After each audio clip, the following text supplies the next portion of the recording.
दोस्तों, आप सबको मेरा प्रणाम। आपका अपना अभी आज अपनी सच्ची कहानी लेकर आया हूँ जो जून 2022 से शुरू हुई थी। उस समय मैं 22 साल का था। मेरा शरीर मीडियम है, बस जिम जाता हूँ तो थोड़ा मीडियम है। मैं जबलपुर शहर में अपनी आगे की पढ़ाई करने आया था। मेरे एक खास रिश्तेदार ने अपने दूर के रिश्तेदार का परिचय कराकर भेजा ताकि मुझे उनके यहाँ किराए पर कमरा मिल जाए। मैं अपना सामान लेकर सीधा उस मकान मालिक के पास आ गया जो बहुत दूर के रिश्ते में दादी लगती थी। मैं उनके घर पहुंचा तो दूर के रिश्ते में दादा लगते थे। उन्हें देखा तो वह मुझे 50-55 साल के आसपास के लगे। मैंने उन्हें अंकल बोलना ही ठीक समझा। अंकल पुलिस में जॉब करते थे। मैं उन्हें प्रणाम किया और अपने उस रिश्तेदार के बारे में बताया। उन्होंने मुझे उनका नंबर दिया था। अंकल बोले, अच्छा बेटा आओ अंदर। तब अंकल अकेले ही थे। उनका घर काफी बड़ा था जिसमें पहले से ही 2 किराएदार रहे थे। वो भी मेरी तरह यहाँ रहकर पढ़ाई करने आए थे। उनके घर में वे अपनी फैमिली के साथ आगे की तरफ रहते थे। किराए के लिए पीछे बने 3 कमरे किराए पर दिए हुए थे। उन्होंने मुझे कमरा दिखाया तो मुझे भी कमरा सही लगा। मैं अपना कमरे में साफ सफाई करके सामान जमाने लगा। शाम तक मेरी पूरी शिफ्टिंग हो गई। तभी आगे से नीचे एक महिला की आवाज सुनाई दी जो इस घर की मकान मालिकनी थी। उन्होंने बुलाया, अभी शाम का खाना यहीं खा लेना बेटा। मैं बोला, ठीक है आंटी। आंटी बोली, आ जाओ। मैं उनके यहाँ पहुंचा तो कमरे में पहले से अंकल और एक लड़की खाना खाने के लिए बैठी हुई थी। फिर आंटी ने मुझे नीचे अंकल के पास बैठने को बोला। अंकल ने बात शुरू करते हुए पूछा, कोई दिक्कत तो नहीं हुई बेटा?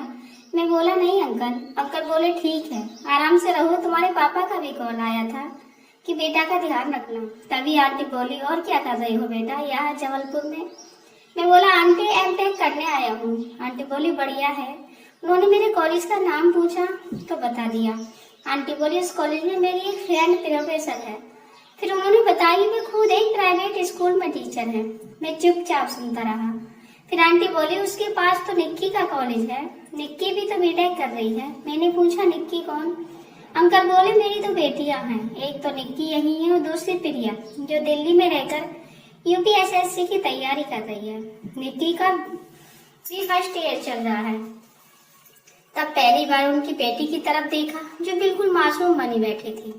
निक्की का रंग थोड़ा सांवला था पर फेस कट बिल्कुल लाजवाब था जिस कारण उसकी सुंदरता और निखर रही थी। लगभग 20 साल की उम्र, चेहरे पर मासूमियत, बिल्कुल दुबली पतली सी, यूं कहें कि 0 फिगर, छिली मूंगफली जैसी थी। फिर अंकल और आंटी के साथ धीरे धीरे मेरी अच्छी तालमेल बैठ गई। मैं खाना खाकर अपने रूम में आ गया। अब मेरे अंकल आंटी और निक्की से अच्छे व्यवहार थे क्योंकि निक्की भी अच्छे मिलनसार और खुली टाइप की लड़की थी जिसे हम गाँव की भाषा में चालू लड़की बोल देते हैं। कभी कॉलेज जाते समय निक्की को मैं रास्ते में कॉलेज छोड़ देता। अभी तक मेरा निक्की के प्रति कोई गलत व्यवहार नहीं था। वह भी मुझे भैया बोलती थी तो मैं भी उसे छोटी बहन की तरह प्यार देता। ऐसे ही मुझे उनके यहाँ रहते हुए 5 महीने निकल गए, पता ही नहीं चला। निक्की अब अक्सर मेरे रूम में आ जाती थी। कभी मेरे लैपटॉप पे अपनी असाइनमेंट का प्रोजेक्ट तैयार कर लेती। मुझे भी कोई प्रॉब्लम नहीं थी। ऐसे ही सब बढ़िया चल रहा था। फिर एक दिन संडे को निक्की मेरे लैपटॉप पर प्रोजेक्ट बना रही थी। तभी मुझे कोई काम याद आ गया। मैं उससे बोला, निक्की मैं कुछ काम से बाहर जा रहा हूँ, तुम यहीं बैठकर अपना काम निपटा लो। निक्की बोली, भैया आप तो ताला लगा कर जाओ, मैं अभी चलती हूँ, मैं शाम को अपना काम कर लूंगी। मैं बोला, ठीक है। फिर मैं अपना काम करने के लिए घर से निकल गया। मेरा काम भी जल्दी पूरा हो गया तो मैं 4-5 बजे तक रूम पर वापस आ गया। मैं अपने लैपटॉप पर अब एक हॉलीवुड मूवी देखने लगा। तभी मेरी स्क्रीन पर कुछ व्हाट्सएप मैसेज ने नोटिफिकेशन आने लगे। मैंने देखा कि आज निक्की मेरे लैपटॉप से अपना व्हाट्सएप रिमूव करना तो भूल गई। अक्सर निक्की प्रोजेक्ट बनाने के लिए अपना व्हाट्सएप मेरे लैपटॉप में ओपन कर लेती थी। मैंने सोचा चलो मैं उसका व्हाट्सएप अकाउंट रिमूव करती हूँ। तभी मैंने देखा कि उसके पास एक रश्मि नाम की लड़की के नंबर से मैसेज आया था जिसमें वह कह रही थी, बेबी आज मिलने का बहुत मन है, प्लीज शाम को रूम पर आओ। तो निक्की ने भी रिप्लाई दिया था, समझो ना यार, आज मम्मी घर पर है तो मैं नहीं आ सकती, कल कर लेना। मुझे शक हुआ कि इसने रश्मि नाम के शायद अपने बॉयफ्रेंड का नंबर सेव किया था। अपनी जिज्ञासा के कर मैं उसकी चैट ओपन करने पड़ने लगा। मेरा शक यकीन में बदल गया। ये उसका बॉयफ्रेंड ही था जो उसकी क्लास में पढ़ता होगा। उसी का नंबर उसने रश्मि के नाम से सेव करके रखा था। आगे उसकी चैट पढ़ी तो दिमाग ही घूम गया। उसने उन दोनों की विविध प्रकार की चैट थी, पढ़ाई से लेकर साथ तक। तो साथ में दोनों ने कुछ न्यूड फोटो भी शेयर किए थे, बस फोटो में दोनों ने चेहरे नहीं दिखाए थे। उसके बॉयफ्रेंड ने अपनी बॉडी की कई सारे फोटो भेजे थे, जो निक्की के भी अपने फोटो उसके साथ की थी। निक्की के बाल बिल्कुल छोटे छोटे ही थे और मैंने उसकी उस फोटो को अपने लैपटॉप में सेव कर लिया और फिर अपनी मूवी देखने लगा। शाम को 7 बजे निक्की मुझे खाना खाने के लिए बुलाने आई। अब मुझे निक्की को देख करके मन करने लगा। मैं सोचने लगा कि जब इस दुबली पतली लड़की को गोद में उठाकर मिलूं तो क्या ही मजा आएगा।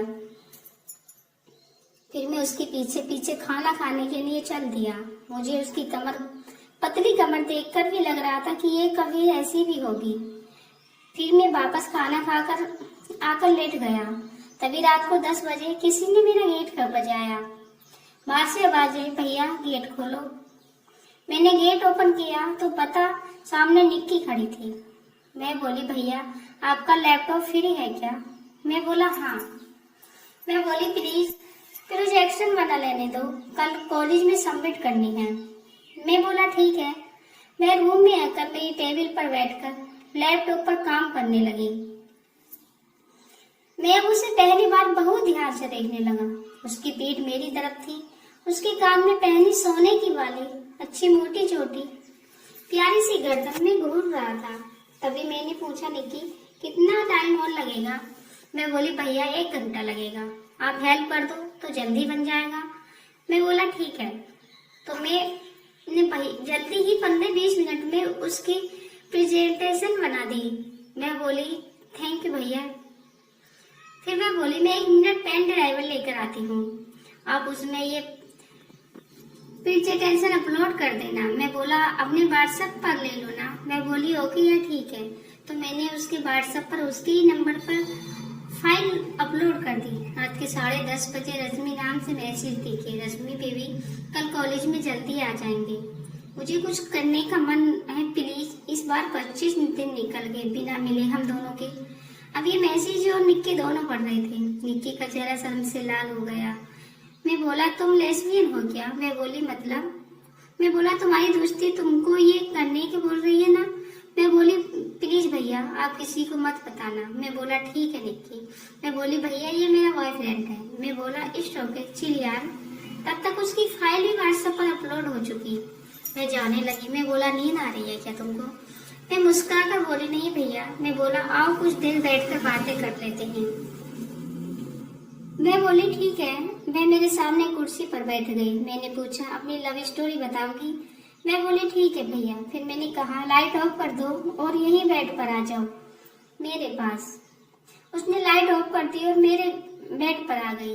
हम दोनों आपस में पहले से खुले थे, परंतु कुछ करने के लिए इतना भी नहीं खुले थे। मेरा बेड सिंगल था तो हम दोनों चिपक कर बैठे हुए थे। लाइट ऑफ थी, खिड़की से बाहर तक थोड़ा बहुत उजाला आ रहा था। फिर मैंने उससे कहा सुनाओ।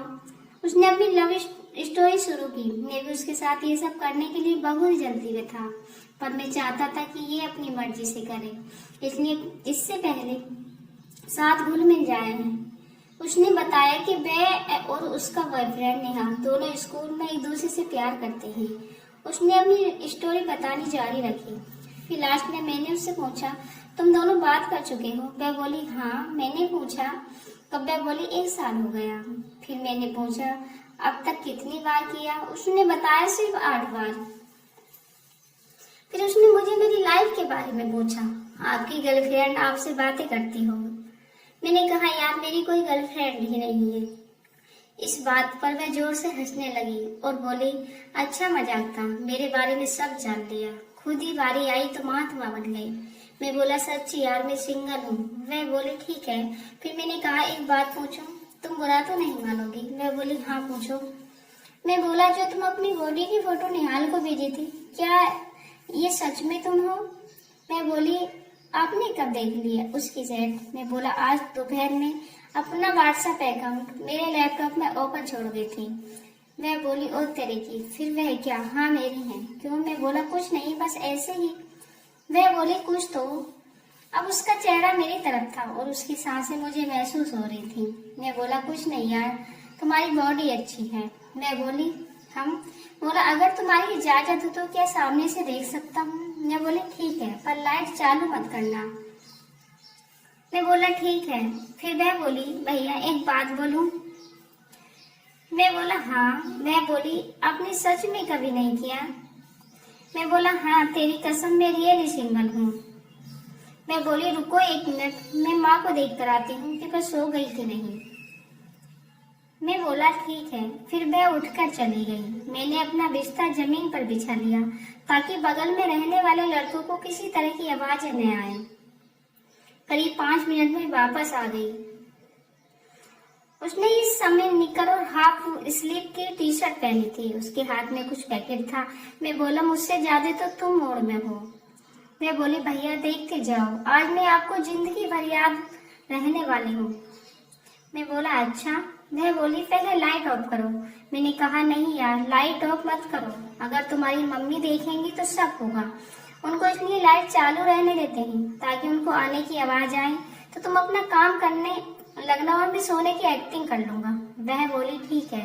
वो बोली, भैया एक शर्त है। मैं बोली, कैसी शर्त? वह बोली, आप कभी मुझसे किसी बात की जिद नहीं करेंगे। जब मेरा मन होगा मैं खुद आपके पास आ जाऊंगी। मैं बोला, ठीक। और हम दोनों सारी रात एक ही रूम में सोते रहे। दोस्तों, उम्मीद करती हूँ कहानी अच्छी लगे तो वीडियो को लाइक, शेयर और चैनल को सब्सक्राइब करना। धन्यवाद।